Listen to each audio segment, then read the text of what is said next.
Lecture number 29, chapter number 13। Chapter का नाम है बिजनेस वैल्यूएशंस। तो ये नया चैप्टर है जिसमें हम लोग सीखेंगे कि कोई भी कंपनी का वैल्यू कैसे निकालें। क्यों भाई, हम कोई भी कंपनी का हमको वैल्यू क्यों चाहिए? Why are we valuing a business? क्या लॉजिक है? हम लोग बिजनेस का वैल्यू करते हैं for different different purpose, like merger acquisition, या फिर बिजनेस को बेचना है, या फिर कोई स्ट्रैटेजिक डिसीजन लेना है। मर्जर एंड एक्विजिशन में क्या होता है कि दो कंपनी एक मतलब मर्ज कर रहा है, या कोई दूसरा कंपनी उसको अक्वायर कर रहा है, या फिर हमको अगर कंपनी बेचना है तो हमको पहले बेचने से पहले, या फिर कोई कंपनी को खरीदने से पहले, या फिर अगर दो कंपनी मर्ज हो रहा है तो दोनों कंपनी का वैल्यूएशन तुमको पता करना पड़ेगा। तभी तो तुम पता करोगे कि कितना पैसा देना है या कितना पैसा लेना है। करेक्ट। तो इस चैप्टर में हम लोग वही सीखेंगे कि कोई भी कंपनी का हम लोग वैल्यू कैसे पता करें। Then only we can understand कि हम लोग पैसा कितना देना है। करेक्ट। अगर कोई कंपनी का वैल्यू 1 लाख करोड़ है तो उसको तो हम लोग 10 लाख रुपए देके तो काम नहीं कर सकते हैं। उसको 1 लाख करोड़ देना पड़ेगा। करेक्ट। तो उसका पहले वैल्यूएशन निकालना है। हम लोग वैल्यूएशन निकालना सीखने जा रहे हैं। ओके। या तो वैल्यूएशन करने का बहुत तरीका है। कोई भी कंपनी को अगर तुमको वैल्यू करना है तो बहुत सारा तरीका है, एक तरीका नहीं है। तरीका को कहते हैं हम लोग approach. Like what are the approach to value of firm. तो हमारे पास 5 तरीका दिया हुआ है। ठीक है। उस 5 तरीका को पढ़ने से पहले हम लोग पढ़ने वाले हैं बेसिक्स बिजनेस वैल्यूएशंस का। ठीक है। ओके। तो बेसिक्स में पहला चीज़ हम लोग पढ़ेंगे वो है value of firm. Value of firm को हम लोग कहते हैं इंटरप्राइज वैल्यू या फिर वैल्यू ऑफ बिजनेस ऑल्सो। ठीक है। तो जो फर्म का वैल्यू कैसे निकालते हैं? सोचो, कोई भी फर्म का बिजनेस या कोई भी बिजनेस का वैल्यू कैसे निकलेगा? नॉर्मल सा लॉजिक है कि भाई फर्म का बिजनेस कैसे निकलेगा, इससे पता कर लो कि उस बिजनेस में इक्विटी कितना वैल्यू का है। इक्विटी जो होता है वही तो। चलो ठीक है, इस तरीका से मत सोचो, दूसरा तरीका से सोचो। अगर कोई कंपनी को तुमको खरीदना है तो तुमको कितना पैसा देना पड़ेगा? खरीदना है मतलब सामने वाला जो ओनर होगा उससे तुमको सामान खरीद मतलब उससे उसका बिजनेस खरीदना है। कोई भी कंपनी का ओनर कौन होता है? Equity share holder. तो इक्विटी शेयर होल्डर जो पैसा लेना चाहता है उतना तुमको तो देना ही पड़ेगा फॉर श्योर, क्योंकि वही ओनर है। Correct correct. Equity share holder कितना पैसा मांगता है? जितना वो ओन करता है। अगर कंपनी लिस्टेड है तो वो जो मार्केट में जिस प्राइस पे ट्रेड हो रही होगी वही हर शेयर होल्डर उतना पैसा मांगेगा। अगर हम 10 रुपये का शेयर अगर खरीदे हुए हैं और वो बिजनेस बिक रहा है तो हमको कितना पैसा मिलेगा? हमको 10 ही रुपये मिलेगा। Correct correct. तो जो खरीदने वाला है उसको क्या पैसा देना पड़ेगा? उसको इक्विटी का पैसा देना पड़ेगा। ये तो फॉर श्योर बात है। ठीक है। एक बात, तो क्या सिर्फ इक्विटी वाले को तुम पैसा दे दोगे और तुम्हारा बिजनेस हो जाएगा? नहीं। जब तुमको बिजनेस खरीदना होता है तो उस बिजनेस के ऊपर जितना भी लोन है, जो भी डेट है उसको तुमको चुकाना पड़ेगा, तभी तुम उस बिजनेस को खरीद पाओगे। जैसे कि वो जो बिजनेस है उसके ऊपर 1 करोड़ रुपया का लोन है, कुछ बैंक से है, कुछ डिवेंचर्स है उसके पास, और कुछ ट्रेड पेबल्स है। तो बिजनेस को खरीदने से पहले तुमको ये सारा पेमेंट देना पड़ेगा। Correct correct. तो तुमको क्या क्या पैसा देना पड़ा बिजनेस खरीदने के लिए? एक तो इक्विटी शेयर होल्डर को पैसा दो, जो ओनर है उसको। फिर उस कंपनी का जो जो क्रेडिटर है उसको पैसा दो। Correct correct. तो जब ये दोनों आदमी को तुम पैसा दे दोगे तो पूरा कंपनी तो तुम्हारा हो जाएगा। इजी बात है। Logical logical. इसको एक और तरीका से समझाने का कोशिश करते हैं। कोई भी बिजनेस का जो सोर्स ऑफ फंड होता है वो कौन सा होता है? कोई भी बिजनेस 2 तरीका से पैसा उठाती है। एक तो अपना पैसा, दूसरा मार्केट का पैसा। अपना पैसा जो होता है वो इक्विटी शेयर होल्डर, जो ओनर्स है वो इक्विटी शेयर होल्डर का है। ठीक, ओनर्स इक्विटी शेयर होल्डर है तो इक्विटी शेयर होल्डर जो पैसा देगा उसको इक्विटी शेयर कैपिटल बोलेंगे। तो ये अपना सोर्स ऑफ फंड हो गया। दूसरा फंड है मार्केट से उठाना, मतलब लोन लेना, तो डेट, क्रेडिटर्स। करेक्ट। ये दोनों से पैसा जब आ जाता है, जो सोर्स ऑफ फंड से जब फंड आ जाता है तो हम लोग क्या करते हैं? हम लोग एसेट खरीदते हैं। इसी वजह से तो बैलेंस शीट तुम्हारा मैच करता है। जितना तुम पैसा उठाए हो, 100 रुपया इक्विटी शेयर से, 100 रुपया डिवेंचर से, तो 200 रुपये का तुम्हारे इधर एसेट दिख रहा होगा। फिक्स्ड एसेट, डेटर, इन्वेस्टमेंट, दोनों साइड मैच करता है। क्यों? क्योंकि जितना तुम पैसा उठाए उतना पैसा तुम बिजनेस में लगाओगे। Easy easy. तो कोई भी कंपनी को अगर हमको खरीदना है, या तो उसको पूरा एसेट खरीद लो, एसेट जितना का वो बिकेगा उतना पैसा उसको दे दो। तो इक्विटी शेयर, जैसे कि अगर तुम अभी क्या बोले, 100 रुपये का इक्विटी है, 100 रुपये का डेट है, तो 200 रुपये का एसेट होगा, तो तुम सीधा 200 रुपया दे दो, तो तुम बोलो कि तुम एसेट खरीद रहे हो, तो जब 200 रुपया दिए तो 100 रुपया चला जाएगा इक्विटी और 100 रुपया चला जाएगा डेट वाले को। एक ये तरीका। दूसरा तरीका कि तुमको अगर बिजनेस खरीदना है तो एसेट भूल जाओ क्या है, जो भी एसेट, जो भी इक्विटी शेयर मांग रहा है उतना पैसा उसको दे दो, जो डेट मांग रहा है उतना उसको दे दो, तुम्हारा बिजनेस हो गया। बिजनेस मतलब जो एसेट था वो तुम्हारा हो गया। ईजी। Correct correct. तो कोई भी बिजनेस का अगर तुमको वैल्यू निकालना है तो कैसे निकलेगा, equity share capital plus debt कर दो, इतना पैसा तुमको देना उस बिजनेस को, तो that is the value of the business. Easy easy. लेकिन जब तुम इक्विटी शेयर होल्डर को पैसा दे दिए, डिवेंचर होल्डर को और जो भी क्रेडिटर्स था उसको पैसा दे दिए, तो तुम्हारे पास पूरा बिजनेस आ जाएगा, मतलब उसका जितना एसेट है तुम्हारा एसेट हो गया। करेक्ट। लाइबिलिटी सब तो उसका जो था वो तुम पे कर दिए, तो कोई भी लाइबिलिटी अभी नहीं है जब तुम खरीद रहे हो, तो उसका सारा एसेट तुम्हारा हो गया। तो ये एसेट में क्या क्या आता है, property plant equipment, investment, cash and cash equivalent. भाई अभी हम 200 रुपया दिए उसको, इक्विटी शेयर होल्डर, डिवेंचर और क्रेडिटर्स को, तो उसका सारा एसेट मेरे पास आ गया। एसेट 200 का एसेट था, उसमें से 180 रुपया दूसरा एसेट था, 20 रुपया का कैश एंड कैश इक्विवेलेंट था। तो हम पैसा दे के पैसा ही तो खरीद रहे हैं, तो एक्चुअल में हम कितना पैसा दे रहे हैं, एक्चुअल में हम दे रहे हैं जितना पैसा दिए हैं उसमें से जितना पैसा हमको मिल रहा है उसको माइनस कर दो, तो जो नेट पैसा उसको हमको देना पड़ा, that is your actual value जो तुम उस बिजनेस को दे रहे हो। इजी। तुम उसको इक्विटी शेयर होल्डर और डिवेंचर होल्डर को पैसा दिया कि सारा एसेट तुम्हारा हो गया, तो जो एसेट हुआ उसमें तो कैश भी तुमको मिला, तो कैश दे के तुम कैश ले रहे हो, तो नेट कैश कितना जा रहा है तुम्हारे पास, that will be the actual value of the business. Correct correct. Yes. तो इक्वेशन क्या बनता है, to find the value of business, value of equity, value of debt minus cash जो हमको मिला है, उस कैश को हम लोग कहते हैं सरप्लस कैश।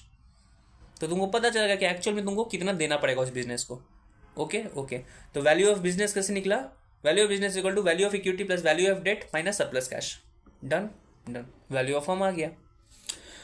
अब तुम बोलोगे डेट का तो वैल्यू दिया हुआ रहता है, सरप्लस कैश तुमको मिला होगा बैलेंस शीट में, इक्विटी का वैल्यू तुमको निकालने का कोई तरीका है, बहुत सारा तरीका है।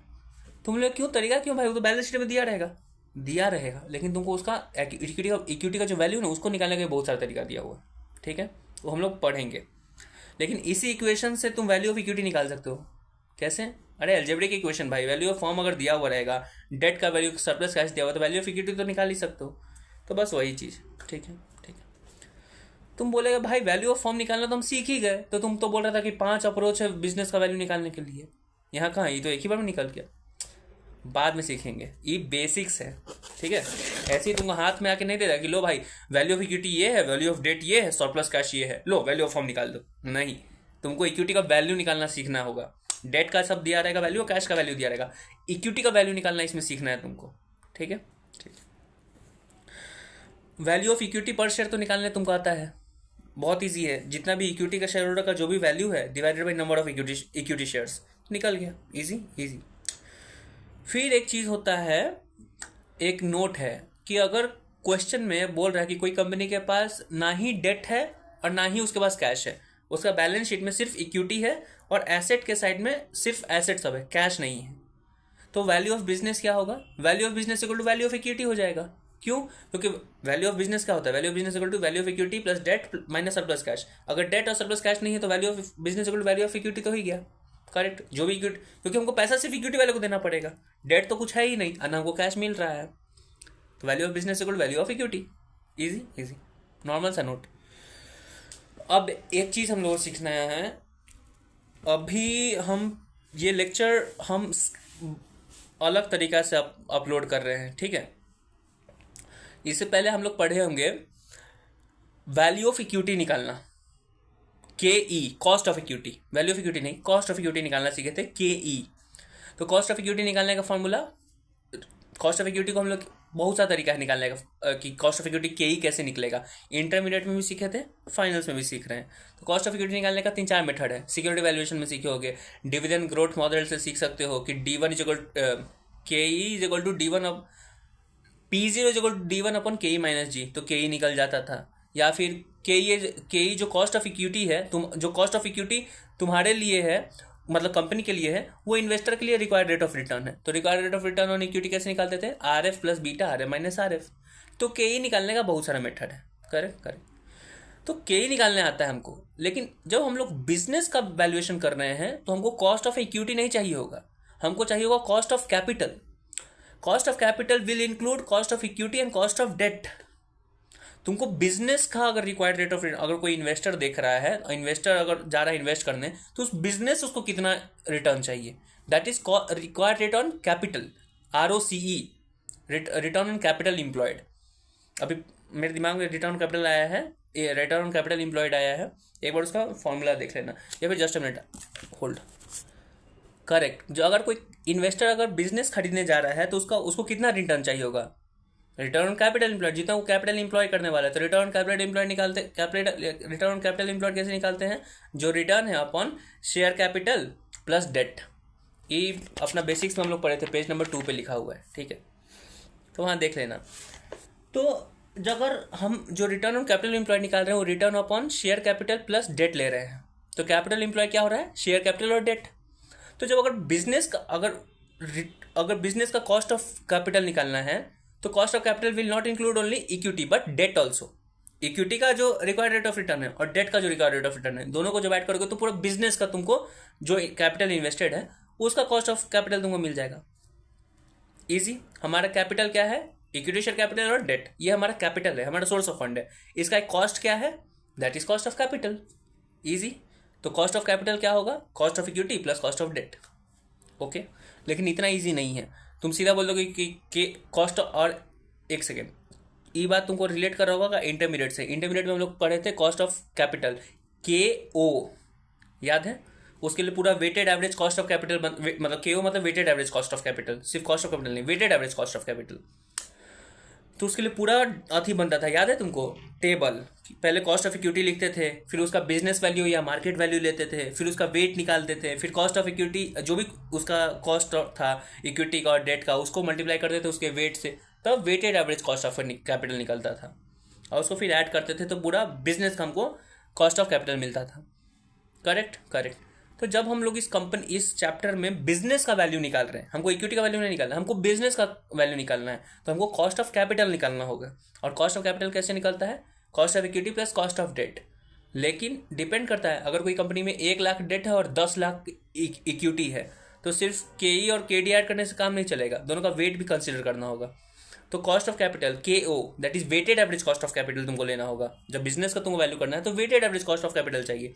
Weighted average cost of capital कैसे निकलता है, KE multiplied by weight of equity plus KD multiplied by weight of debt. Okay, okay. KE निकालने तो तुमको आता है, KD कैसे निकलता है, कॉस्ट ऑफ डेट कैसे निकलता है, बहुत ईजी है कॉस्ट ऑफ डेट निकालना। कॉस्ट ऑफ डेट क्या होता है, कोई भी डेट लेने की वजह से कॉस्ट क्या पड़ता है, इंटरेस्ट। जो प्रिंसिपल तुम लोगों को तो पे कर ही दोगे, लेकिन एक कंपनी को और कॉस्ट क्या सहना पड़ता है, इंटरेस्ट का। तो कंपनी को क्या सहना पड़ रहा है, इंटरेस्ट, और इन्वेस्टर को क्या मिलता है, इंटरेस्ट। करेक्ट। इन्वेस्टर का रिटर्न क्या है, इंटरेस्ट, और कंपनी का कॉस्ट क्या है, इंटरेस्ट। तो कॉस्ट ऑफ डेट क्या होगा, इंटरेस्ट। तो क्या सिर्फ इंटरेस्ट, जो इंटरेस्ट का परसेंटेज होगा, जैसे कि 10% डिवेंचर है तो 10% तुम्हारे कॉस्ट ऑफ डेट बन गया, नहीं। इंटरेस्ट के ऊपर तुमको टैक्स सेविंग मिलता है, तो तुमको नेट जो कॉस्ट पड़ रहा है इंटरेस्ट के ऊपर, that will become your cost of debt. तो cost of debt is equal to interest 1 minus tax rate. तो जो आएगा, जो इंटरेस्ट का परसेंटेज जैसे 10% multiplied by 1 minus tax, 1 minus tax rate 30%, तो कॉस्ट ऑफ डेट क्या हो गया, 10 1 माइनस 30 इज इक्वल टू 7%। तो KD क्या होगा, 7% हो जाएगा। Okay, okay. KE तुमको निकालने आता है, KD तुमको बता दिए। तो ओवरऑल कॉस्ट ऑफ कैपिटल कैसे निकलेगा, KE into weight of equity plus KD into weight of debt. अब वेट कैसे निकलता है भाई, कितना इजी है यार वेट निकालना। वेट निकालना बहुत इजी है। शेयर कैप, अगर जैसे कि इक्विटी का अगर वेट निकाल रहे हैं तो equity divided by equity plus debt, और अगर डेट का वेट निकाल रहे हैं तो debt upon equity plus debt. Easy, easy, easy है, लेकिन थोड़ा सा कंपोनेंट हमको बताना है। इक्विटी का मतलब क्या होता है, इक्विटी शेयर कैपिटल नहीं, सिर्फ इक्विटी का मतलब सिर्फ इक्विटी शेयर कैपिटल नहीं होता है। इक्विटी का मतलब होता है equity share capital plus reserve and surplus. Reserve and surplus किसको जाता है, इक्विटी शेयर होल्डर को लिए रहता है ना भाई। जो भी प्रॉफिट होगा वो किसके लिए होता है, इक्विटी शेयर होल्डर के लिए। भले वो दिया नहीं जाता डिविडेंड के रूप में, लेकिन रिजर्व उसी के लिए रखा हुआ है। करेक्ट है भाई, करेक्ट है। तो equity is equal to equity share capital plus reserve and surplus. एक और चीज तुमको प्लस करना है, क्या अभी तो तुम बोला सिर्फ इक्विटी, इक्विटी वाले को तो सिर्फ equity share capital plus reserve surplus होता है, और क्या होगा? और होगा इनटेंजिबल एसेट। अगर कोई भी कंपनी खुद से इंटेंजिबल एसेट अगर बना रही है तो उसको वो बुक में कैपिटलाइज नहीं कर सकती है, तो बैलेंस शीट में तुमको दिख ही नहीं रहा होगा।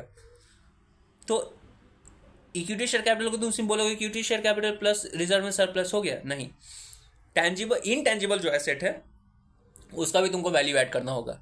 तो इक्विटी का वैल्यू हो जाएगा equity share capital plus debt, equity share capital plus reserve में सरप्लस प्लस इंटेंजिबल एसेट। ये आया हुआ है पेज नंबर 410 पे लिखा हुआ है, ठीक है, ठीक। और डेट का मतलब क्या होगा? जो अभी हम बोल रहे हैं केडी का जब वेट निकालना है तो डेट का वेट निकालना होगा। तो डेट का वेट क्या होता है? डेट का क्या कंपोनेंट होगा? जैसे इक्विटी का कंपोनेंट तुमको बता दी, equity share capital plus reserve surplus plus intangible asset. Debt का भी कोई कंपोनेंट है? नहीं। डेट मतलब सिर्फ लॉन्ग आउटस्टैंडिंग डेट, जो लॉन्ग बोरिंग सब होता है ना, वो सब। कभी भी शॉर्ट बोरिंग वाला सब तुमको नहीं लेना है। शॉर्ट बोरिंग क्यों नहीं लेना है? क्योंकि हमको कॉस्ट ऑफ डेट लेना है। शॉर्ट बोरिंग जब होता है, short boring in the sense trade payables, तो उसमें क्या तुमको कॉस्ट पड़ रहा है? कोई कॉस्ट तो कुछ खास नहीं पड़ रहा है, तो तुमको सिर्फ बड़ा वाला जो डेट सब है वो सब लेना है। डेट समझ रहे हो ना? क्रेडिटर वेटर वाला नहीं, शॉर्ट टर्म पेबल्स वाला नहीं, जो ट्रेड पेबल्स होगा ये सब नहीं, तुमको डेट वाला, लोन वाला सबका। लोन भले अगर 1 साल का है तो वो लॉन्ग टर्म ही है। एक अभी तुम AFM पॉइंट ऑफ व्यू से चलो, ठीक है, इजी इजी। और जब हम लोग वेट ले रहे होंगे तो क्वेश्चन में एक तो बैलेंस शीट में बुक वैल्यू दिया हुआ रहेगा और क्वेश्चन में मार्केट वैल्यू दिया रहेगा। तो जब वेट लोगे तो मार्केट वैल्यू से लेना, लेकिन अगर क्वेश्चन में मार्केट वैल्यू नहीं दिया हुआ है तो तुमको बुक वैल्यू लेना होगा, ठीक है, ठीक है, याद रखना ये बात। फिर आता है एक नोट है, अगर तुमको क्वेश्चन में कॉस्ट ऑफ डेट नहीं दिया है, तुमको क्या नहीं दिया है? तुमको क्वेश्चन में कॉस्ट ऑफ डेट नहीं दिया है, केडी नहीं दिया है, और ना ही तुमको डेट का वैल्यू दिया है, तब जाके तुम तब ओवरऑल कॉस्ट ऑफ कैपिटल कैसे निकालोगे? तुम्हारे पास तो सिर्फ केई और उसका वेट होगा, लेकिन केडी और डेट का वैल्यू दिया ही नहीं है, तो केओ कैसे निकालोगे? तो उसके लिए एक अजीब सा थियरम है जो कोई आदमी दिया है अपने ICI में क्वेश्चन बनाने के लिए। उसमें क्या बोलता है कि ओवरऑल कॉस्ट ऑफ कैपिटल निकालने के लिए फॉर्मूला लगा देना RF plus beta of asset bracket RM minus RF। अभी हम लोग KE निकालने के लिए करते थे RF plus beta of equity RM minus RF, लेकिन जब हमारे पास डेट का कोई वैल्यू नहीं है तो क्या करना है? तुमको बीटा जो लेना वो इक्विटी का ना लेके एसेट का ले लेना। जैसे ही एसेट का बीटा लेगा तो वो पूरे कंपनी का, पूरे बिजनेस का जो कॉस्ट ऑफ कैपिटल है उसका मान लिया जाता है। एसेट बीटा तुमको पता ही है, जो एसेट बीटा होता है that is equal to beta of equity plus beta of debt. अभी बीटा ऑफ डेट तुमको क्वेश्चन में दे देगा और बीटा ऑफ इक्विटी दे देगा, और लेकिन तुमको क्वेश्चन में कॉस्ट ऑफ डेट नहीं देगा, तो तुम कैसे निकालोगे? कॉस्ट ऑफ डेट नहीं मिलेगा तो केओ नहीं निकाल सकते हो, क्योंकि केओ निकालने के लिए केडी चाहिए। तो तुम क्या करोगे? तुम एसेट बीटा निकाल देना, बीटा ऑफ एसेट निकाल देना, तुम्हारा बीटा ऑफ इक्विटी और बीटा ऑफ डेट लेके, और जब निकल जाएगा तब उसको RM plus beta RF plus beta of asset RM minus RF value डालोगे, तब जो वैल्यू आएगा उसको कॉस्ट ऑफ कैपिटल मान लेना है, इक्विटी फिर भूल जाना है। सिर्फ ये फॉर्मूला डालना है और तुमको मिल जाएगा कॉस्ट ऑफ केओ मिल जाएगा। तुमको फिर KE प्लस KD करने का जरूरत नहीं है, सीधा आ जाएगा। Correct correct. तो beta of asset cost of capital निकालने का 2 फॉर्मूला आ गया हमारे पास। पहला कॉस्ट ऑफ कैपिटल निकालने का फॉर्मूला है KE into weight of equity plus KD into weight of debt. दूसरा RF plus beta of asset RM minus RF। Easy, very easy. इसको हम रफ कॉपी में लिखते हैं एक जगह। सर रफ कॉपी में इस चैप्टर का हम क्या करेंगे, जो भी इंपॉर्टेंट नोट्स और फॉर्मूला जो भी हैं या फिर जो समरी होगा वो सारा एक लाइन से हम बनाते चले जाएंगे, ठीक है। तो लास्ट में एग्जाम के time you can just have a look on the all the formulas at once. Done done. चलो, तो हम नोट्स में बना दिए हैं, ठीक है, और अपना रफ कॉपी में। अब हम लोग बात करते हैं अप्रोचेस ऑफ वैल्यूएशंस। अभी हम लोग सीखे हैं सीधा बेसिक कि फॉर्म का वैल्यू कैसे निकालेंगे। बहुत इजीली बोल दिया कि इक्विटी का वैल्यू ले लेना, डेट का वैल्यू ले लेना, और क्या उसको कहते हैं, माइनस कर देना सरप्लस कैश, ठीक है, और ओवरऑल कॉस्ट ऑफ कैपिटल निकालना सीखे हैं। अब हम लोग सीखेंगे एकदम deeply how to value a firm. तो 5 तरीका है, there are 5 approaches to value a business. Okay, तो स्टार्ट करते हैं। और 5 तरीका क्यों है? पांच तरीका इसीलिए दिया गया है क्योंकि पांच लोगों ने अलग अलग लोगों ने अपना अपना अप्रोच दिया है। कुछ लोगों को लगता था कि जैसे कि एक आदमी बनाया कोई फार्मूला, दूसरा आदमी बोला कि भाई इस फार्मूला में ये मिस्टेक है, तो वो अपना फार्मूला दिया। तीसरा आदमी बोल रहा है कि भाई दूसरा आदमी जो तुम बनाए हो ना उसमें कुछ इशू है, तो ये फार्मूला है। तो ऐसे करते करते पांच फार्मूला बन गया है, ठीक है। कोई गलत नहीं है, लेकिन पांच फार्मूला दिया गया है, ठीक है। तो सबका अपना अपना अजम्पशन रहता है, अपना अजम्पशन में सब दिया है। Easy easy. तो जो पहला फार्मूला है, पहला जो अप्रोच है, जो पहला अप्रोच है, फार्मूला नहीं, जो पहला अप्रोच है उसको कहते हैं मार्केट बेस्ड मॉडल। हम लोग कोई भी बिजनेस का वैल्यू निकाल सकते हैं using market based model. Market based model एक ऐसा अप्रोच है जिसमें दो मेथड दिया गया है to find a value of business. पहला जो मेथड है मार्केट बेस्ड मॉडल का उसको कहते हैं market price method. Market price method क्या है? मार्केट प्राइस मेथड बोलता है कि तुम इक्विटी का वैल्यू निकाल दो और जो इक्विटी वाले को देना है ना, वो वैल्यू जब निकाल दोगे उसको डेट के साथ ऐड करना और माइनस कर देना रिजर्व माइनस कर देना सरप्लस कैश से, तो वैल्यू ऑफ बिजनेस निकल जाएगा। तो वैल्यू ऑफ इक्विटी पहले निकालना वो सिखा रहा है। जो मार्केट बेस्ड मॉडल है उसमें वैल्यू ऑफ इक्विटी निकालना सिखाया गया है, ठीक है। तो मार्केट बेस्ड मॉडल में वैल्यू ऑफ इक्विटी कैसे निकाल रहे हैं? पहला मेथड है निकालने का market price method. Market price method नाम से लग रहा है कि मार्केट प्राइस यूज करना है और तुमको निकालना क्या है? Value of equity. तो वैल्यू ऑफ इक्विटी निकालना है मार्केट प्राइस लेके, तो कितना इजी है? Number of equity share multiplied by market price of each equity share. तो जब कर दोगे तो market price of equity share आ जाएगा, और market price of equity share आ गया तब उसमें ऐड करना डेट, माइनस करना कैश, वैल्यू ऑफ बिजनेस आ जाएगा। Easy easy. Market based model में दूसरा मेथड, पहला मेथड था मार्केट प्राइस मेथड, दूसरा मेथड है पी मेथड। पी मेथड से क्या निकालना है तुमको? पी मेथड से भी तुमको वैल्यू ऑफ इक्विटी ही निकालना है। पी मेथड से वैल्यू ऑफ इक्विटी कैसे निकलेगा? बहुत इजी है। पी का फॉर्मूला क्या होता है? पीई, ई सेकेंड में आ रहा है तो ऊपर पी आया, तो मतलब MPS upon EPS. Easy easy. MPS upon EPS को मल्टीप्लाई करोगे अगर ईपीएस से तो क्या आंसर आएगा? MPS upon EPS into EPS की है तो ईपीएस ईपीएस कैंसिल, बचा क्या? एमपीएस। तो पी इंटू ईपीएस कर दोगे तो क्या आ जाएगा? एमपीएस। हमको वही तो चाहिए था, value of equity, market price of share आ जाएगा। तो पी मेथड से वैल्यू ऑफ इक्विटी कैसे निकलता है? पी मल्टीप्लाइड बाई ईपीएस, आ गया तुम्हारे पास market value of share. Easy easy.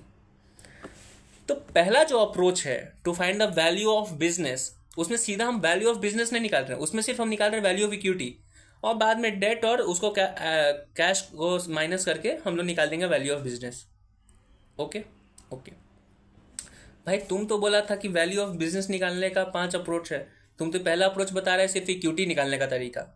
हाँ, हर जो भी अप्रोच है उसमें सीधा तुमको बिजनेस का निकालने के लिए नहीं मिल जाएगा। ऐसे ही कुछ ऐसा अप्रोच है जिसमें सीधा बिजनेस का निकल रहा है, लेकिन कुछ ऐसा अप्रोच है जिसमें सीधा इक्विटी का निकलेगा, समझे। बाद में जैसे अगर पूरा बिजनेस का आ गया था तो फिर कुछ करने का जरूरत ही नहीं है, लेकिन अगर सिर्फ इक्विटी का तुम निकाले हो तो फिर तुमको वो जो इक्वेशन सिखाए थे बेसिक्स में, जो इक्वेशन सिखाए हैं कि equity plus debt minus cash, तब निकलेगा वैल्यू ऑफ फर्म। ठीक है ठीक है। तो ये जो पहला मेथड है, वो जो पहला अप्रोच है, ठीक है, हम यहाँ पे एक नोट देते हैं, नोट रफ कॉपी में लिख रहे हैं, there are 5 approach to find the value of business. ठीक है, और approach will include methods. Okay, जो पहला अप्रोच है, अप्रोच हम स्टार्ट कर रहे हैं, ठीक है, अप्रोचेस। तो जो पहला है उसको कहते हैं हम लोग मार्केट बेस्ड मॉडल। इसमें दो मेथड है। पहला मेथड का नाम है मार्केट प्राइस मेथड, दूसरा है पीई मेथड। और दोनों से निकलता क्या है, दोनों से क्या निकल रहा है हम लोग को, देखो हम रेड पेंसिल लिख देते हैं ऊपर में। मार्केट बेस्ड मॉडल से निकलता है वैल्यू ऑफ इक्विटी। इस वैल्यू को यूज करके उस इक्वेशन में रखोगे, एसेट वाला इक्वेशन में, form business value of business में, तब तुम्हारा बिजनेस का वैल्यू निकल जाएगा। ठीक है, मार्केट प्राइस मेथड का फॉर्मूला क्या है? बहुत इजी है, value of equity is equal to market price of share into number of share. Easy easy. PE method से कैसे निकलता है value of equity? PE into EPS.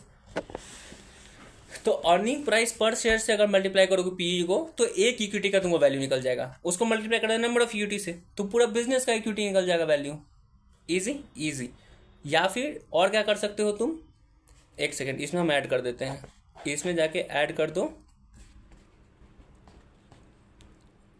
इसको मल्टीप्लाई कर दो नंबर ऑफ इक्विटी से, ठीक है। या फिर और हम लोग वैल्यू ऑफ इक्विटी कैसे निकाल सकते हैं? पी अप्रोच से, पी मल्टीप्लाइड बाय इतेश। इतेश क्या होता है? Earning available to equity share holder. उसको डिवाइड करते हैं नंबर ऑफ इक्विटी से तो ईपीएस आ जाता है। तो ईपीएस नहीं, उसको सीधा इतेश को पी से मल्टीप्लाई कर दोगे तो सीधा तुमको पूरा बिजनेस का आ जाएगा। फिर number multiply by number of equity से नहीं करना होगा। Easy easy. ओके, तो ये तो पहला अप्रोच था, बहुत इजी था। दूसरा अप्रोच का नाम है एसेट बेस्ड मॉडल। पहला था मार्केट बेस्ड मॉडल, दूसरा है एसेट बेस्ड मॉडल। इसमें भी दो मेथड है।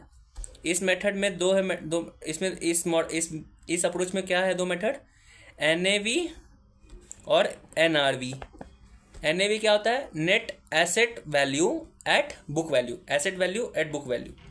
एनआरवी क्या होता है? Net realisable value. तो रियलाइजेबल हर वक्त मार्केट वैल्यू पे होता है और नॉर्मल बुक वैल्यू पे होता है। तो एसेट बेस्ड मॉडल का भी दो मेथड है, क्या? एनएवी और एनआरवी। एनएवी, ये जो एसेट बेस्ड मॉडल है, इससे क्या निकलता है? हम लोग बोले थे कि अप्रोच से या तो सीधा वैल्यू ऑफ इक्विटी निकलेगा या वैल्यू ऑफ बिजनेस। पहला वाला अप्रोच से सीधा वैल्यू ऑफ इक्विटी निकल रहा था।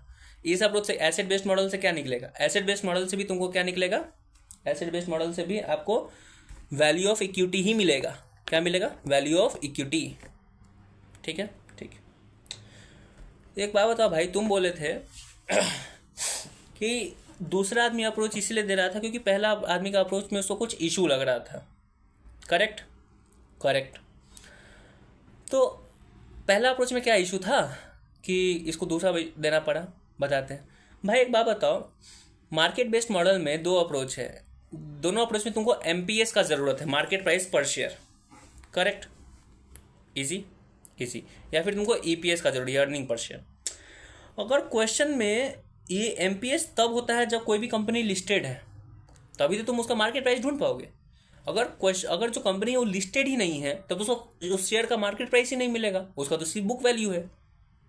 तो भाई अगर जो कंपनी अनलिस्टेड है उसका वैल्यू कैसे निकलेगा? मार्केट बेस्ड मॉडल से तो नहीं निकल पाएगा। इसीलिए एक नया मेथड आया अनलिस्टेड कंपनी का वैल्यूएशन करने के लिए। उस मेथड का नाम है एसेट बेस्ड मॉडल। इसमें हम लोग एसेट को देखते हैं, ठीक है। तो पहला है net asset value. Net asset value से तुम्हारे दिमाग में क्या फॉर्मूला बन सकता है? नेट एसेट मतलब एसेट्स माइनस लाइबिलिटी। बन गया नेट एसेट से, तो यही दिमाग में आ रहा है। हाँ भाई ठीक है, asset minus liability net asset से वही समझ में आ रहा है, लेकिन उसे निकलेगा क्या? उसे निकलेगा वैल्यू ऑफ इक्विटी। कैसे निकलेगा? याद करो, बैलेंस शीट देखो। बैलेंस शीट में क्या होता है? एसेट, इक्विटी और डेट। डेट मतलब लाइबिलिटीज। एसेट में से अगर डेट माइनस कर दो तो क्या बचेगा? इक्विटी ही तो बचेगा। और हम लोग एसेट बेस्ड मॉडल से क्या निकाल रहे हैं? Value of equity. तो वैल्यू ऑफ इक्विटी कैसे निकलेगा? टोटल एसेट्स माइनस लाइबिलिटीज, सीधा इक्विटी आ गया। तो एनएवी मेथड से फॉर्मूला क्या बनेगा? टोटल एसेट्स माइनस जो डेट है और जो भी लाइबिलिटी है उसको माइनस कर दो, तो जो बैलेंसिंग फिगर है वो वैल्यू ऑफ इक्विटी ही तो है। इजी इजी, कुछ खास नहीं, ठीक है। तो पहला मेथड है एनएवी। एनएवी से क्या निकाल रहे हैं? Value of equity. Okay okay. दूसरा मेथड है NRV, net realisable method. Net realisable method क्या होता है? नेट रियलाइजेबल मेथड को एक और चीज़ कहते हैं, हम लोग कहते हैं उसको लिक्विडेशन वैल्यू मेथड। क्यों लिक्विडेशन वैल्यू मेथड इसलिए कहते हैं, या फिर हाँ क्यों कहते हैं? क्योंकि जब अगर मान लो अगर कोई बिजनेस लिक्विडेट हो रहा है तो उसका जो भी एसेट होगा वो हो सकता है कि जिस दाम में हम लोग एक्सपेक्ट कर रहे थे उससे कम दाम में बिके, या हो सकता है कि ज़्यादा दाम में बिक जाए। करेक्ट? और हम लोग अभी बेचने की बात कर रहे हैं, लिक्विडेशन वैल्यू मेथड भी छोड़ भी दो नाम, कोई बात नहीं। नेट रियलाइजेबल वैल्यू तो हो सकता है कि हम लोग जितना बेचना चाह रहे हैं उससे कम में या ज़्यादा में बिक जाए। करेक्ट? तो ऐसे हम लोग वैल्यू ऑफ इक्विटी कैसे निकालते हैं? बहुत आराम से। क्या करना होगा? नेट एसेट उठा लो, जो अभी हम लोग अभी जस्ट सीखे थे ना, एसेट टोटल जो भी हमको रियलाइज हो रहा है। एनएवी में जो बुक वैल्यू पे था, एनएवी होगा हर वक्त बुक वैल्यू पे, ठीक है। हम लोग नहीं देखेंगे कितना हमको रियलाइज हो रहा है उससे, लेकिन एनआरबी में क्या करेंगे, टोटल एसेट लेंगे लेकिन रियलाइजेबल वैल्यू पे, उसमें माइनस कर देंगे डेट और लाइबिलिटी, ये भी कितना हमको पेमेंट करना पड़ रहा है वो, ये नहीं कि जो भी हम बुक वैल्यू में लेके चल रहे थे वो नहीं, इसको रियलाइजेबल पे लेना होगा। Correct correct. दोनों मेथड सेम ही है, एनएवी एनआरबी दोनों मेथड सेम है। क्या कर रहे हो, एसेट माइनस लाइबिलिटी हटा के इक्विटी निकाल रहे हो, इसलिए इसको कहते हैं नेट एसेट मेथड। तो वैसे तुम निकाल दे रहे हो, फॉर्मूला दोनों में सेम है, सिर्फ वैल्यू का डिफरेंस आएगा। क्यों? क्योंकि एक में तुम बुक वैल्यू ले रहे हो और दूसरे में तुम रियलाइजेबल वैल्यू ले रहे हो। Easy easy. इस मेथड में सर एक अच्छा पॉइंट दिए हैं जो काम का पॉइंट है, क्या कि सीधा तुम ये जो तुम एसेट माइनस लाइबिलिटी कर रहे हो, सीधा इक्विटी का वैल्यू ले लो ना। भले ही एसेट बेस्ड मॉडल नाम रहेगा, लेकिन एसेट बेस्ड मॉडल में सर एक नोट दिए हैं कि एसेट माइनस इक्विटी ना, एसेट माइनस लाइबिलिटी ना करके सीधा इक्विटी का वैल्यू निकाल दो। हमको लास्ट में तो वही निकालना है, या तो बैलेंस फिगर से निकालो या सीधा सिर्फ इसका वैल्यू निकाल दो। तो सिर्फ वैल्यू ऑफ इक्विटी कैसे निकलेगा, नोट से equity share capital plus reserve and surplus minus, तुम्हारे दिमाग में इंटेंजिबल एसेट आ रहा होगा, नहीं, यहां माइनस होगा कंटिंजेंट लाइबिलिटी।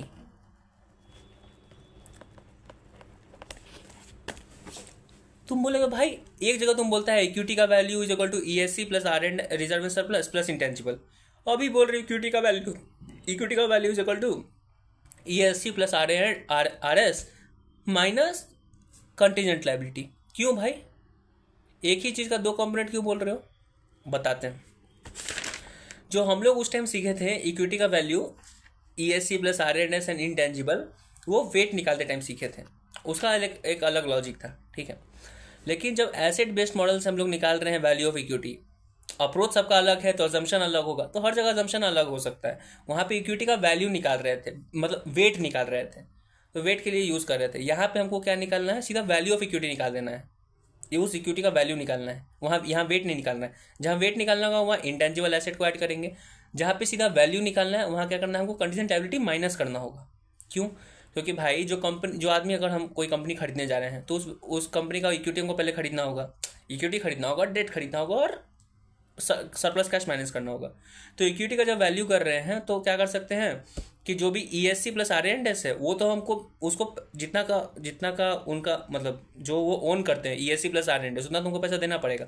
लेकिन उस कंपनी में कंटीजेंट लायबिलिटी भी होगा, वो बाद में होगा कभी, तो वो बिजनेस खरीदने के बाद अगर वो कंटीजेंट लायबिलिटी मेरे में चेंज होकर लायबिलिटी अगर बन जाता है तो हमको वो लायबिलिटी पैसा देना पड़ेगा। करेक्ट? तो बाद में हमको वही पैसा देना पड़ेगा जो इस पुराने वाला ओनर को देना चाहिए था। तो हम बोलेंगे ठीक है भाई बाद में हमको पैसा देना है, इसलिए अभी हम तुमको कम पैसा देंगे। Correct correct. तो यहाँ पे इक्विटी का वैल्यू कैसे निकालेंगे, ESC plus R and S minus contingent liability, बस। तो जो भी इक्विटी वाले को देना होगा दे देंगे, बात खत्म। तो इक्विटी वाले को कितना पैसा जाएगा, जो उसको चाहिए था ESC plus R and S, लेकिन बाद में हम जो खरीदेंगे बिजनेस और हमको कंटीजेंट लायबिलिटी देना पड़ेगा, तो ये पैसा हम जो बाद में देंगे इसको बोल देते हैं कि भाई हम वो पैसा तुमको नहीं देंगे क्योंकि हमको बाद में देना है, तो इसमें से माइनस कर देंगे कंटीजेंट लायबिलिटी, बस। Easy easy. ये था asset based model. Asset based model में अभी तक हम लोग कितना अप्रोच सीखे, दो अप्रोच सीखे, एक था मार्केट बेस्ड अप्रोच, एक है asset based approach. Market based approach था लिस्टेड कंपनी के लिए, एसेट बेस्ड अप्रोच है अनलिस्टेड कंपनी के लिए। Correct correct. और दोनों अप्रोच में हम लोग दो मेथड सीखे हैं, ठीक है ठीक है। अब हम लोग चलते हैं तीसरे अप्रोच पे। तीसरे अप्रोच का नाम है income, that is earning based model. भाई अब इस अप्रोच का क्या जरूरत था, लिस्टेड कंपनी का तुम निकालना सिखाई दिए, अनलिस्टेड का भी तुम निकालना सिखाई दिए। तो इस नया मॉडल जो है income that is earning based model, ये नया अप्रोच लाने का क्या जरूरत था। एक बात बताओ, अभी तक जो भी तुम बिजनेस का वैल्यू निकाल रहे थे on the basis of their asset या on the basis of their equity दे रहे थे कि हाँ भाई इक्विटी तुम्हारा मार्केट प्राइस ये है, 1 करोड़ रुपया है, या फिर अगर एसेट मतलब अगर अनलिस्टेड कंपनी था तो उसका एसेट वैल्यू के हिसाब से तुम ले रहे थे। लेकिन एक बात बता, क्या ये सही है? हो सकता है कि जब तुम बिजनेस खरीद लोगे, जैसे कि अगर एप्पल अगर खरीद लेता है एक नया स्टार्टअप, तो क्या वो स्टार्टअप की वैल्यू वही रहेगी जब वो एप्पल उसको खरीद लेगा? नहीं, तो उसका वैल्यू यहाँ से यहाँ चला जाएगा, उसका जो इनकम का जो कैपेसिटी रहेगा वो यहाँ से साला कहाँ यहाँ चला जाएगा। तो हम लोग जब वैल्यूएशन करेंगे तो गलत वैल्यूएशन कर दिए ना। हम तो उसका हिस्टोरिकल बेसिस पे कर रहे थे कि अच्छा हाँ भाई तुम्हारा एसेट का वैल्यू ये है तो इस हिसाब से तुमको इतना पैसा मिलना चाहिए। लेकिन अगर अब मेरे साथ एक्विजिशन के बाद उसका वैल्यू अगर बढ़ रहा है या फिर उसका अर्निंग का जो कैपेसिटी है भले ही अभी वो अर्न नहीं कर पा रहा है क्योंकि वो कुछ गलत मार्केट में या समथिंग लाइक दैट, या फिर कोई भी चीज़ है जिसकी वजह से वो उसका एसेट नहीं बन पा रहा है या फिर जिसकी वजह से उसका लाइबिलिटी बहुत ज़्यादा है, समथिंग लाइक दैट, तो उसकी वजह से हम एक्चुअल उसका वैल्यूएशन नहीं निकाल पा रहे। हमको कोई भी कंपनी का valuation on the basis of there income निकालना चाहिए, वो कितना इनकम कमाने का कैपेसिटी रखता है। On that basis we should value the business. Correct. Shark Tank में क्या बोलता है कि what is your turnover, and on that basis हम लोग उसका 5x 3x करते कितना तुम्हारा वैल्यूएशन होना चाहिए। Easy easy. तो हमको अर्निंग को भी देखना चाहिए। तो ये तीसरा आदमी आके बोला कि भाई सिर्फ एसेट और तुम्हारा लिस्टेड एमपीएस भी सब देख के नहीं आना चाहिए वैल्यूएशन, उसका अर्निंग का भी कैपेसिटी तुमको देखना चाहिए। तो तीसरा आदमी आया और नया अप्रोच दिया, उसको कहते हैं income, that is earning based model. ठीक है। इनकम या अर्निंग बेस्ड मॉडल से क्या निकलता है, उससे तुम्हारा निकलता है वैल्यू ऑफ इक्विटी। अभी तक हम लोग जितना मॉडल पढ़ रहे हैं तीनों मॉडल्स, मतलब अभी 2 मॉडल पढ़ चुके हैं, तीसरा मॉडल का अभी हम लोग तीसरा मॉडल में भी कितना अप्रोच मॉडल मेथड है, 2 मेथड है। पहला मेथड का नाम है डिविडेंड ग्रोथ मेथड और एक और मेथड है जिसको हम लोग कहते हैं income capitalisation method, earning capitalisation method, earning capitalisation method.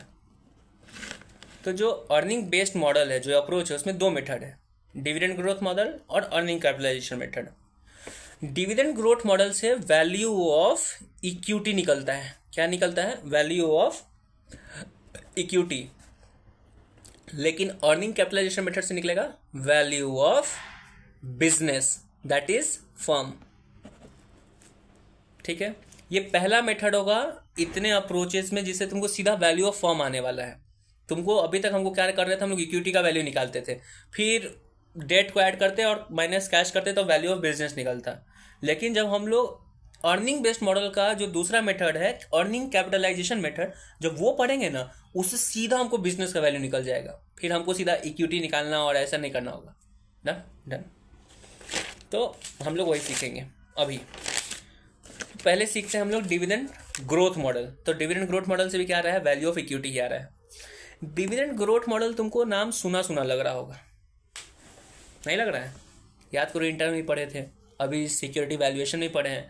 Growth model में हम लोग क्या सीखे थे, याद करिए कि P0 that is MPS is equal to D1 upon KE minus G। कोई भी कंपनी से रिटर्न क्या चाहिए हमको, कोई भी कंपनी का, या फिर कोई भी इक्विटी, अभी कंपनी छोड़ दो क्योंकि अभी तो हम लोग वैल्यू ऑफ इक्विटी निकालना सीख रहे हैं। डिविडेंड ग्रोथ मॉडल में तो वैल्यू ऑफ इक्विटी निकालना सीखेंगे। तो कोई भी इक्विटी खरीदने के बाद मेरा क्या होता है कि मतलब मेरा एक्सपेक्टेशन क्या होगा, इन्वेस्टर का एक्सपेक्टेशन क्या होता है कि इस सिक्योरिटी से क्या मिलेगा। उसका एक्सपेक्टेशन होता है कि इस सिक्योरिटी से हमको डिविडेंड मिलेगा और हमको जो कैपिटल एप्रिसिएशन होता है वो मिलेगा। Correct, okay. तो भाई डिविडेंड मिलेगा, सही है, और हर साल ये डिविडेंड श्योर नहीं है कि सेम रेट पे मिले, हो सकता है ग्रोथ भी करे। Easy easy.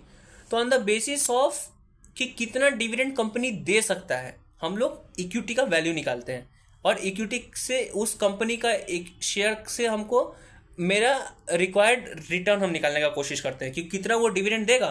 On that basis हम सोच सकते हैं कि मेरा कितना रिक्वायरमेंट होना चाहिए, कि इस इक्विटी से हमको कितना रिटर्न, मतलब क्या मेरा रिक्वायरमेंट है।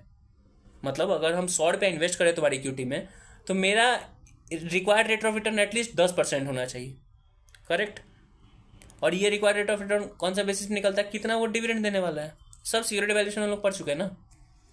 करेक्ट है भाई, करेक्ट है। तो डिविडेंड एक तरीके से हमारा इनकम है। Easy easy.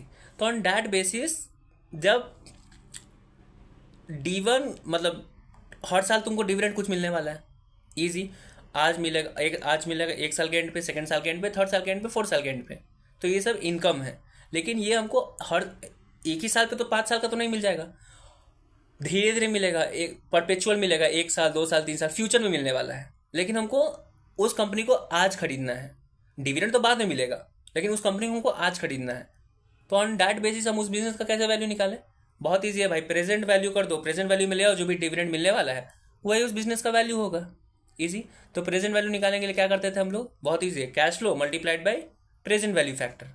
Present value factor क्या होता है, याद करो हम लोग कैसे करते थे, 1/1 plus rate raise to power n, यही करते थे।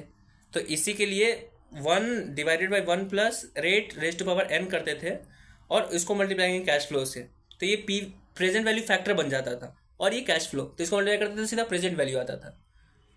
इजी है। प्रेजेंट वैल्यू फैक्टर हम लोग कैसे ले सकते थे? ऊपर 1 क्यों लेते थे? क्योंकि कैश फ्लो को ऊपर मल्टीप्लाई करना होता था। करेक्ट बात है ना? तो बेसिक्स में याद करो, हम फिर से उतना चीज नहीं समझाना चाहते हैं। बेसिक्स हम लोग क्या पढ़ते हैं? प्रेजेंट वैल्यू कैसे निकालेंगे? Cash flow divided by 1 plus जो भी रेट है raise to power n, present value आ गया। इसी को दूसरा तरीके से क्या लिखेंगे? Cash flow into 1/1 plus rate. सिर्फ यहाँ 1 लिया क्योंकि यहाँ पे कैश फ्लो अलग दिखाना चाहते हैं, नहीं तो कैश फ्लो इंटू 1 करोगे तो कैश फ्लो भी ऊपर चला जाएगा ना। Easy easy. तो हमको यहाँ कैश फ्लो क्या है? डिविडेंड है। Correct correct, dividend divided by K minus G करना होता है। अगर सेम रेट हमको चाहिए, हर साल अगर हमको 10% चाहिए तो सिर्फ डिवाइडेड बाई के ही कर देंगे। लेकिन क्वेश्चन के हिसाब, उस कंपनी के हिसाब से, तो हिस्टोरिकल उस कंपनी की हिस्ट्री के हिसाब से तुमको पता चल रहा है कि जो डिविडेंड है ना वो हर साल ग्रो करता है 5% से। तो तुम्हारा रिक्वायर्ड रेट ऑफ रिटर्न कितना हो गया? तुम चाहते थे 10% मिले, वो हर साल 5% बढ़ा के ही दे रहा है, तो तुम्हारा actual required rate of return कितना है? 5% तो है। इजी, हम बेसिक्स में पढ़ चुके हैं भाई। तो क्या करेंगे हम? ऊपर कर देंगे cash flow divided by required rate of return, cash flow D1 upon K minus जी, वही तुम्हारा रिक्वायर्ड रेट ऑफ रिटर्न हुआ। Easy easy. और D1 क्या होता है? ईयर एंड पे जो डिविडेंड मिलेगा। और अगर प्रीवियस ईयर का डिविडेंड दिया हुआ है तो D0 है, तो D1 लाने के लिए क्या करना होगा? D0 इंटू 1 प्लस जी। Correct correct. तो भाई एक सेंड, चलो ठीक है, मान लिए ये वाला फॉर्मूला क्यों हम लोग यूज किए थे, फिर से वापस चलते हैं। ये formula D1 upon K minus G, इससे निकला क्या? इसे प्रेजेंट वैल्यू ऑफ इक्विटी निकला, यही निकला ना। अभी हम लोग जब डिविडेंड का प्रेजेंट वैल्यू निकाल रहे हैं तो क्या निकलेगा? प्रेजेंट वैल्यू ऑफ इक्विटी तो निकलेगा। और प्रेजेंट वैल्यू ऑफ इक्विटी क्यों निकाल रहे हैं? इसलिए निकाले क्योंकि उस इक्विटी से बाद में जो पैसा नहीं मिलने वाला है उसका अगर प्रेजेंट वैल्यू कर दिए तो इतना ही पैसा हम आज तुमको देंगे, बिजनेस वाले को। Correct correct. तो प्रेजेंट वैल्यू ऑफ इक्विटी कैसे निकला? D1 अपॉन के माइनस जी। और अभी वर्ड यूज कर रहे हैं present value of equity is equal to D1 upon K minus G. इससे पहले हम लोग क्या बोलते थे? MPS that is P0 is equal to D1 upon K minus G. तो जो market price, current market price होगा, निकल जाएगा उससे। वही तो present value of equity share है। कोई इक्विटी मार्केट में जो भी शेयर का जो प्राइस चल रहा होता है वो किस बेसिस पे चल रहा होगा? इन्वेस्टर सोचता होगा कि भाई अगला साल इतना पैसा मिलेगा, तभी उसका हिसाब से आज मार्केट में उस रेट पे चल रहा होगा वो share. Correct. On that basis ही सारा शेयर मार्केट में लिस्टेड है। इन्वेस्टर का डिमांड और सप्लाई के बेसिस पे, जो लोग सोच रहा है उस बेसिस पे उसका मार्केट प्राइस, उस शेयर का मार्केट प्राइस आया हुआ है। Correct correct. तो हम लोग निकाल दिया। और जैसे इन्वेस्टर फ्यूचर वैल्यू देख के आज प्राइस थी सोच रहा है, हम लोग वैसे फ्यूचर डिविडेंड का प्रेजेंट वैल्यू करके आज मार्केट प्राइस निकाल दी है। Easy easy. लेकिन अभी तुम्हारे दिमाग क्वेश्चन में क्या होगा? क्वेश्चन में एक ट्रिक दिखा देगा। क्वेश्चन में तुमको 2 ग्रोथ रेट दिखेगा। एक ग्रोथ रेट होगा जो अभी तक आ रहा है, एक ग्रोथ रेट होगा जब बिजनेस जब खरीदा जाएगा तब का ग्रोथ रेट देगा। जैसे कि एप्पल खरीद लेगा एक स्टार्टअप को, स्टार्टअप आज से 5 साल तक ग्रो कर रहा था 2% से, लेकिन जब एप्पल खरीद लेगा तो उसका ग्रोथ रेट हो जाएगा 10%। Correct correct. तो तुम कौन सा ग्रोथ रेट यूज करोगे जब D1 upon K minus G करना है, या फिर D0 1 plus G divided by K minus G करना है? तब कैसे निकालोगे? तब कौन सा ग्रोथ रेट यूज करोगे? तो जब हमको MPS निकालना है, that is present value of cash flow निकालना है, present value of future cash flow निकालना है, तब जो ग्रोथ रेट होगा ना वो आफ्टर एक्विजिशन का होगा। क्यों? क्योंकि जैसे ही ये प्रेजेंट वैल्यू क्यों निकाले? क्योंकि हमको खरीदना है। तो जब जैसे ही खरीदेंगे तो ग्रोथ रेट किससे होगा? न्यू वाला रेट से होगा। तो जो हमको जो फ्यूचर का जो कैश फ्लो है उसको हमको किससे डिस्काउंट करना होगा? न्यू ग्रोथ रेट से। क्योंकि फ्यूचर कैश फ्लो तो मेरे बिजनेस में ही आएगा, क्योंकि वो बिजनेस तो हम खरीद चुके होंगे तब तक के लिए। तो जो यहाँ के माइनस जी जो होगा वो फ्यूचर का ग्रोथ रेट वाला होगा, जो हमारा ग्रोथ रेट होगा। ठीक है। तो ये जो जी होगा वो न्यू वाला ग्रोथ रेट होगा। Okay, easy easy, done done. Okay done. यहाँ पे अब तुम सोचोगे D1 जो, तो ये तो तुम बोलिए D1 अपन के माइनस जी वाला, तो जी तो न्यू वाला ग्रोथ रेट हो गया। लेकिन अगर D1 ना देखिए, सिर्फ D0 दिया हुआ है, वहाँ पे जो D0 1 प्लस जी करना है, वो जी कौन सा होगा? वो भी न्यू वाला ही होगा ना भाई, क्योंकि खरीदने के बाद तो नया ग्रोथ रेट से बढ़ेगा। तो D0 तो पुराना था, D1 कौन सा होगा जब हम खरीद लेंगे, तो D1 लाने के लिए नया ग्रोथ से करना होगा, तो वो यूज़ करना है। ठीक है, DO1 + G, ये होगा न्यू वाला। Done done. ओके ब्रो, तो एमपीएस तुम निकाल दिए D1/K - G से। Done done. के क्वेश्चन में दिया हुआ रहेगा कॉस्ट ऑफ इक्विटी, हो सकता है दिया हो। अगर क्वेश्चन में नहीं दिया हो तो के कैसे निकालोगे? के निकालने का फिर 2 मेथड आता है यहाँ पे। पहला मेथड है पुराना मेथड हमारा, RF + बीटा RM - RF, इसी से तो कॉस्ट ऑफ इक्विटी निकलता है। तो अगर क्वेश्चन में तुमको बीटा RM RF दिया हुआ है तो इससे के ही निकाल देना। लेकिन अगर क्वेश्चन में तुमको बीटा RM RF नहीं दिया हुआ है, तब तुम कैसे निकालोगे के ई? उसके लिए जो भी हम लोग फॉर्मूला यूज़ किए हैं ना एमपीएस निकालने के लिए, उसी को तोड़ मरोड़ करके के ई का वैल्यू निकाल देंगे। अभी फॉर्मूला में के ई है, अलजेब्रिक एक्सप्रेशन लगा और के ई का वैल्यू निकाल दो। के ई कैसे निकलेगा फिर तुम्हारा? D1/P0 × 100 + G। D1/K - G = MPS है, उसको उसका के ई का वैल्यू निकालने के लिए क्या कर देंगे? अलजेब्रिक एक्सप्रेशन यूज करेंगे और आंसर निकाल देंगे, तो के ई निकल जाएगा। लेकिन तुम बोलोगे भाई ये कौन सा बात हुआ, के ई को वैसे निकाल लो, D1 वैसे निकाल लो, तो वैल्यू तो सेम आ जाएगा, एमपीएस भी सेम ही आ जाएगा। तुमको तो एमपीएस पता नहीं था, तो कैसे निकालोगे? एमपीएस दिया हुआ रहेगा, ठीक है। और एमपीएस कौन सा? पुराना वाला। तो जब P0 पुराना वाला लोगे तो जो के ई निकालने टाइम जो ग्रोथ रेट होगा वो भी पुराना वाला ही होगा, समझे? बस ये याद रखना, जब के ई निकाल रहे हो वेरिएबल अलजेब्रिक एक्सप्रेशन यूज करके, तो ग्रोथ रेट ओल्ड वाला लेना होगा। क्यों? क्योंकि P0 यूज करोगे उस इक्वेशन में, तो P0 भी तुम्हारा हो जाएगा पुराना वाला, तो ग्रोथ रेट भी तुमको पुराना लेना होगा। लेकिन जब हम लोग सीधा एमपीएस निकाल देंगे न्यू वाला एमपीएस, तब हमको ग्रोथ रेट चाहिए न्यू वाला। Easy easy, done. If dividend second person in this formula then it will give value of equity. और कुछ खास नहीं है, नीचे एक नोट है। इसके बाद अब आता है सारा क्वेश्चन। तो ये सारा क्वेश्चन में कुछ खास है नहीं, देखते हैं। क्वेश्चन वन में तुमको मार्केट प्राइस मेथड यूज करना है, क्योंकि उसे मार्केट प्राइस भी दिया हुआ है और नेट एसेट, वो क्वेश्चन तुमको दिया हुआ। क्वेश्चन तुमको सीधा नहीं बोलेगा कि कौन सा मेथड से तुमको वैल्यू निकालना है। क्वेश्चन में जो दिया हो उस बेसिस पे तुमको समझना होगा कि कौन सा मेथड लगेगा। तो उस क्वेश्चन में तुमको करंट मार्केट प्राइस भी दिया हुआ है, नंबर ऑफ शेयर भी दिया हुआ है, तो market price approach market based model से भी निकाल सकते हो वैल्यूएशन, या फिर तुमको एसेट और लायबिलिटी का भी डेटा दिया हुआ है तो नेट एसेट मेथड से भी निकाल सकते हो। तो दोनों मेथड से तुम वैल्यू ऑफ इक्विटी तो निकाल दोगे। तुमको तो भी पता है अभी तक हम लोग क्या सीखे हैं। अभी तक हम लोग सीखे हैं 3 अप्रोच और 5 मेथड, 2 अप्रोच का 4 मेथड और तीसरा अप्रोच का 1 मेथड। पांचों मेथड से सिर्फ वैल्यू ऑफ इक्विटी निकल रहा था, करेक्ट। तो मार्केट बेस्ड मॉडल से निकालोगे या एसेट बेस्ड मॉडल से निकालोगे, दोनों से क्या निकलेगा? Value of equity. जब वैल्यू ऑफ इक्विटी निकल जाएगा तब तुमको यूज करके उसको निकालना है वैल्यू ऑफ फॉर्म में, तब देखो वैल्यू ऑफ फॉर्म निकलेगा। Easy easy. अभी तक हम लोग वैल्यू ऑफ फॉर्म निकालना सीधा नहीं सीखे, अभी सिर्फ वैल्यू ऑफ इक्विटी निकालना सीखे। Done done. फिर आता है क्वेश्चन नंबर 2। क्वेश्चन नंबर 2 में तुमको पी का डेटा दिया हुआ है, तो तुमको मार्केट बेस्ड अप्रोच का पी मेथड यूज करना है। उस बेसिस पे तुम्हारा वैल्यू ऑफ क्या निकलेगा? Equity, correct. क्योंकि अभी तक हम लोग वही सीखे हुए हैं और मार्केट बेस्ड अप्रोच से ही हम क्या निकलता है? Value of equity. वैसे वैल्यू ऑफ इक्विटी निकल गया। Easy easy. फिर आता है, एक सेकेंड, इस क्वेश्चन में क्या था ना कि तुमको बोला जा रहा है कि 3 पी रेशियो दिया हुआ है तुमको। एक पी रेशियो है 4 का, एक पी रेशियो 5 का, एक है पी रेशियो 7 का, और ईपीएस है अभी एग्जिस्टिंग ईपीएस है 3.4। तो तुमको बोल रहा है कि अगर पी रेशियो 4 होता या 5 होता या 7 होता तो मार्केट प्राइस ऑफ शेयर क्या होता, या फिर तुम्हारा क्या होता, वैल्यू ऑफ इक्विटी क्या होता। तो भाई on the basis of P ratio तो वैल्यू ऑफ इक्विटी निकलता है। तो अगर पी रेशियो 4 है तो वैल्यू ऑफ इक्विटी कुछ और आएगा, पी रेशियो 5 है तो कुछ और आएगा, 6 है तो कुछ और आएगा। तो अलग अलग पी पे तुमको अलग अलग वैल्यू ऑफ इक्विटी निकालना है। Easy easy. फिर क्वेश्चन नंबर 3 में तुमको क्या निकालना है? पी रेशियो निकालना है, मतलब वैल्यू ऑफ फॉर्म निकालना है। लेकिन पी का डेटा दिया हुआ है, तो पी का डेटा यूज करके वैल्यू ऑफ इक्विटी निकाल देना, on that basis value of form निकल जाएगा। Easy easy.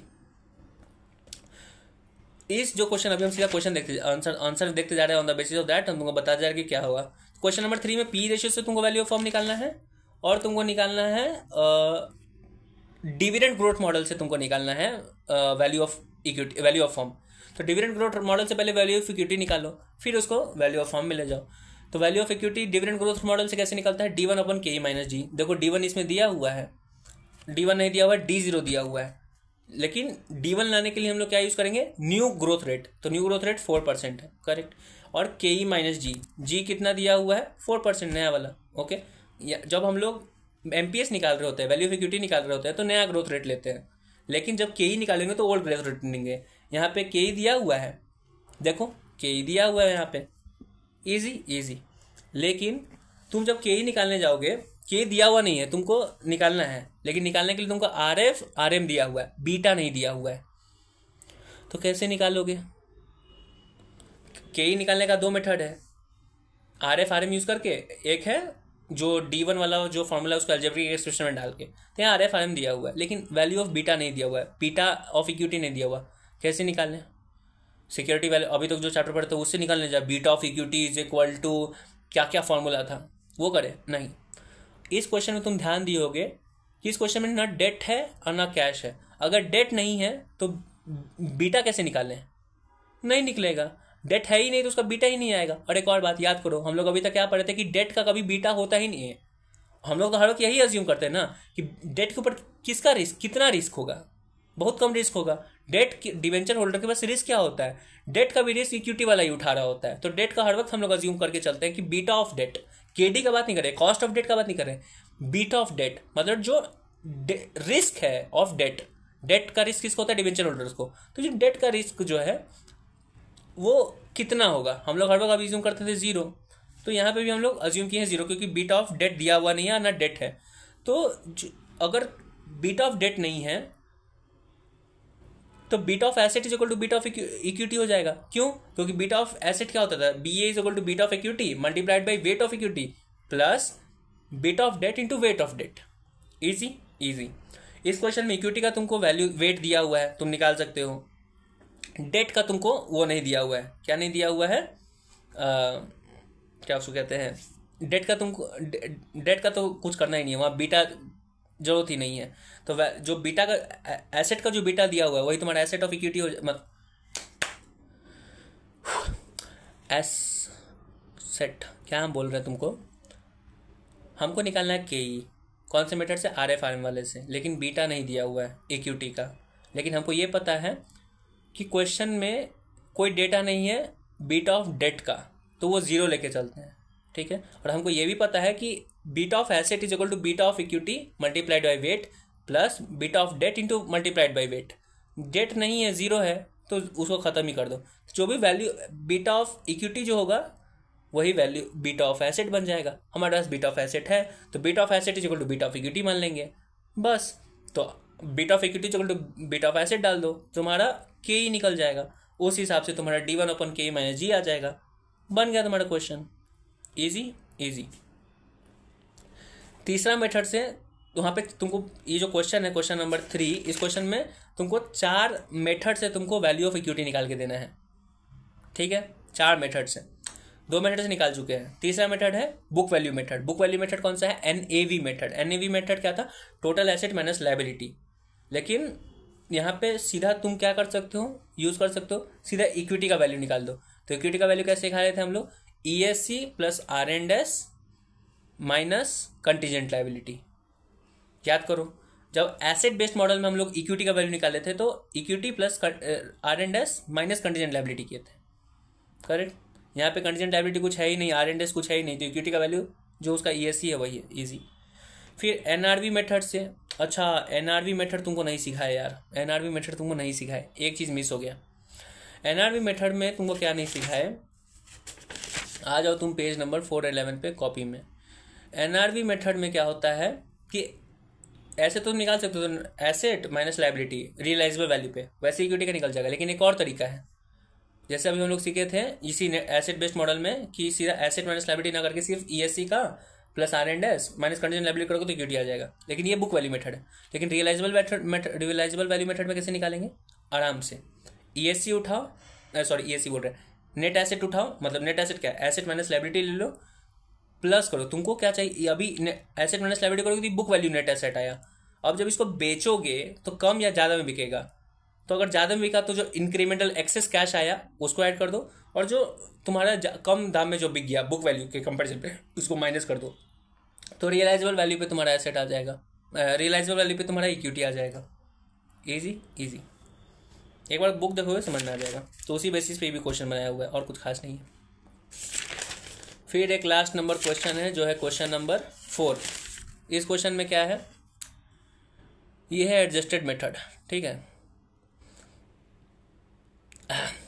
चलो इस क्वेश्चन को हम देखते हैं क्या है इसमें।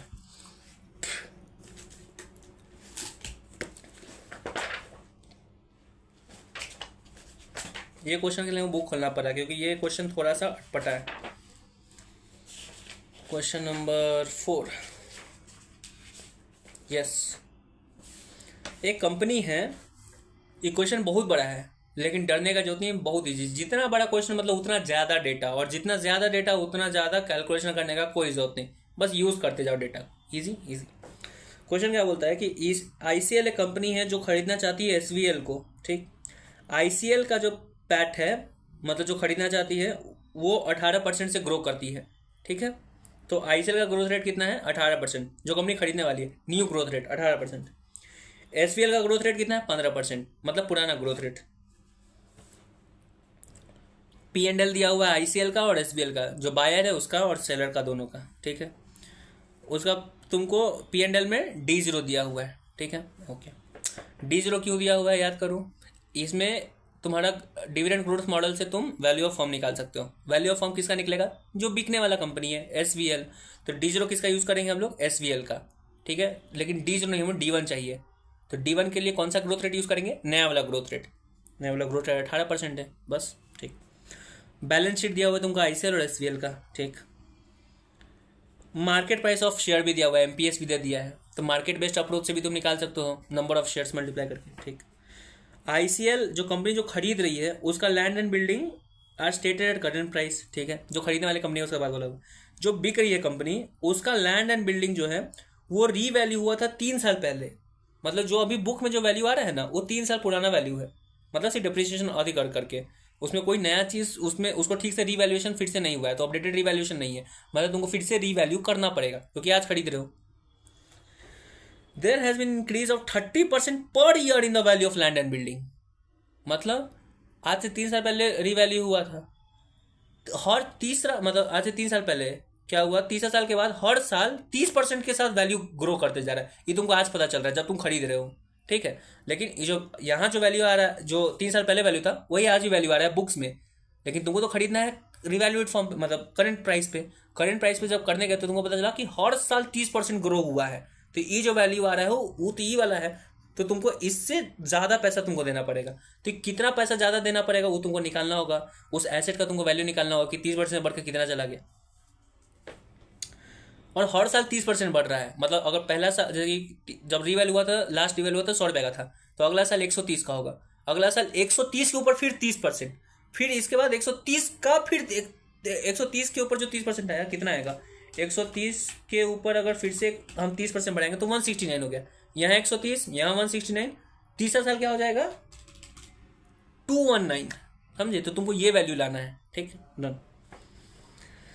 ICL का जो मैनेजमेंट है, जो खरीद रहा है, वो चाहता है कि वो एक वैल्यू पता करना चाहता है, वो प्रीमियम वैल्यू पता करना चाहता है on the share over current market price which can be paid on acquisition.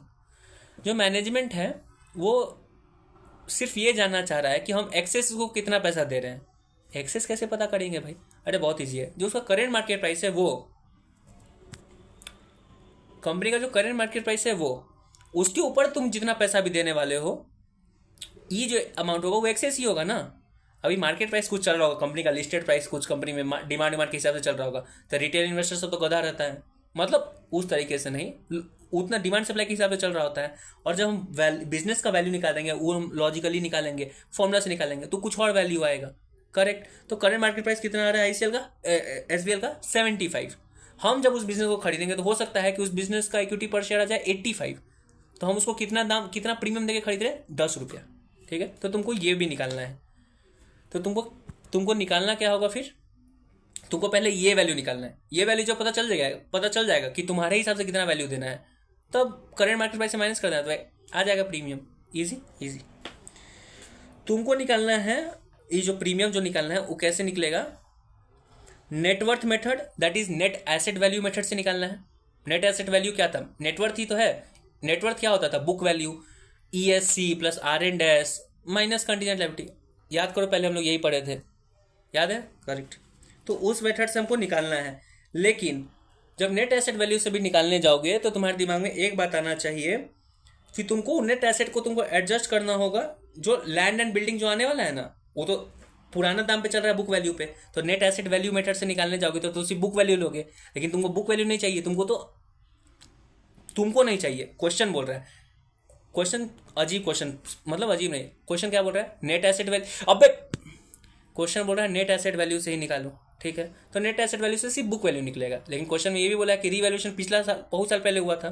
Question बोल रहा है कि ठीक है भाई, नेट एसेट वैल्यू से ही निकालना, लेकिन पिछला जो लैंड वैल्यू जो अति आ रहा है ना, उसको तुम रीवैल्यू कर दो, और सबको बुक वैल्यू पे लो, लेकिन उसको तुम कर दो, उसको तुम ऐड कर लो किस पे, लैंड एंड बिल्डिंग को तुम ले आओ करेंट मार्केट प्राइस पे। ठीक है।